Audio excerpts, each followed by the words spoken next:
La ausencia de Mercedes, de Horacio Quiroga. La ausencia de Mercedes Horacio Quiroga. Cuento Hipólito Mercedes, del Ministerio de Hacienda, tenía 27 años cuando le aconteció su extraordinaria aventura. Era un muchacho grueso, muy rubio, de ojos irritados y parpadeantes, que usaba lentes porque era miope. Era bastante tímido, sus muslos rechonchos se rozaban hasta la rodilla, como los de las mujeres. Tenía la inteligencia circunscrita, a semejanza de las personas adictas a filosofar, y para colmo se llamaba Mercedes, como una hermana mía. Era extremadamente pulcro. De modo que no pudo ser más grande la estupefacción de sus compañeros la tarde en que le vieron levantarse de la mesa con un tintero en la mano, vaciarlo en el piso y arrodillarse, frotando concienzudamente las rodillas sobre la tinta. Después volvió a escribir plácidamente. Los oficinistas, sin saber qué pensar, dispusiéronse a gozar el resultado. Indudablemente el pobre Mercedes no se había dado cuenta de lo que había hecho, porque salió en paz, como si en realidad no llevara dos grandes manchas en las rodillas. Al día siguiente hubo quejas, protestas, que agitaron la oficina hasta las 2.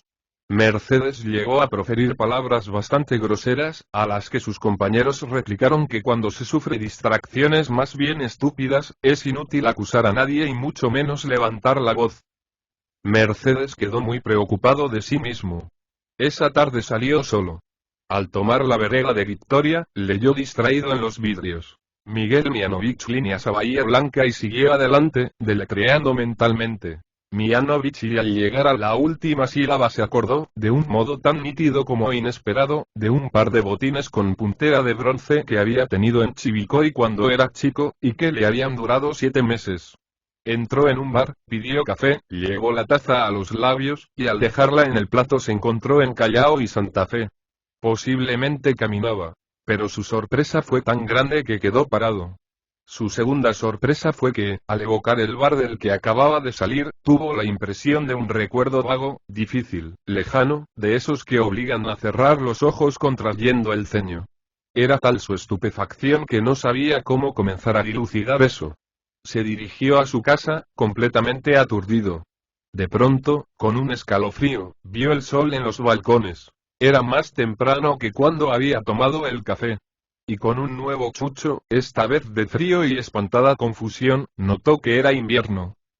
Ahora bien, para un hombre que lleva una taza de café en sus labios en la Plaza de Mayo, en verano, y al dejarla se halla en Santa Fe Callao, en invierno y con sobre todo, la aventura es abrumadora. Estoy loco, loco. Se dijo Mercedes, muerto de angustia. Mamá me dirá lo que ha pasado, si no he hecho alguna locura. Como una persona mojada y enferma, deseaba ardientemente verse de una vez en su casa. Vivía en Soler entre Díaz y Bulnes. En la esquina de Díaz, al levantar la vista, se detuvo de golpe y quedó un momento inmóvil. Apresuró el paso.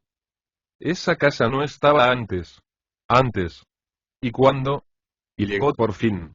Atravesó ligero el patio, entró en el comedor, y una mujer, con una criatura de pecho en los brazos, le preguntó sorprendida, mirando el péndulo. Oh. ¿Por qué vienes a esta hora? Son apenas las 4:30.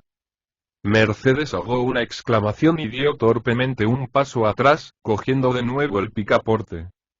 Perdón y me he equivocado y no vive aquí mamá y la señora de Mercedes. Se corrigió enseguida. La joven bromeó. No, señor. Está ahora en Chivilcoy, en casa del señor Juan Mercedes, hermano del señor Hipólito Mercedes, padre del señor Polito Mercedes, servidor de usted, y extendió la criatura hacia Mercedes. El aturdimiento de este era mucho mayor que su quebranto. La expresión de su rostro no debía ser normal, porque la joven se acercó a él, mirándolo extrañada. ¿Qué tienes? Algo te pasa, y le apoyó el revés de la mano en la frente. Estás helado y pobre. Agregó pasándole el brazo por la cintura y apretándose a él. Dale un beso a tu hijo. ¿Y pero qué tienes? ¿Por qué me miras así? Y nada, y murmuró Mercedes, desesperado por no saber qué partido tomar. A pesar de todo, le quedaba suficiente serenidad para no promover una escena ridícula. ¿Te duele algo? Y no. ¿Y entonces? No sé lo que tengo pero la cabeza se le iba, y se empeñaba humildemente en creerse loco ante esos horribles fenómenos, no obstante habérsele ocurrido que si su mujer lo recibía así, no debería estarlo. Para mayor encanto, un chico de 2 años entró corriendo a echarse contra su pierna, llamándolo papá. Así es que cuando a los pocos momentos la joven lo dejó solo, huyó desesperado en busca de su médico. A sus angustias se agregó una decisiva. En el vestíbulo había un almanaque de pared, y hacía media hora que leía como un estúpido. 1906, 14 de junio de 1906, y él acababa de tomar café el 2 de marzo de 1902. Contó todo, extraordinariamente abatido. ¿Cómo era eso? ¿Cómo 4 años? ¿Y su mujer y sus hijos? Y el otro, tras el cúmulo de sus preguntas insidiosas de médico, hablóle al fin en términos precisos no para Mercedes, por cierto de epilepsia, ausencias de epilepsia.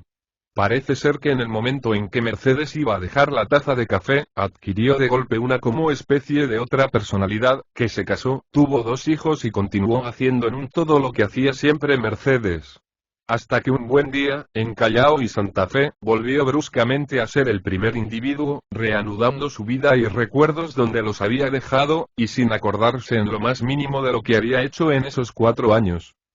A instancias del pobre Mercedes, tan desalentado que daba lástima, el médico, buen muchacho en suma, lo acompañó a su casa, explicando a la señora de Mercedes que su esposo había sufrido una leve congestión cerebral que habíale hecho olvidar de muchas cosas y confundir las otras, etc.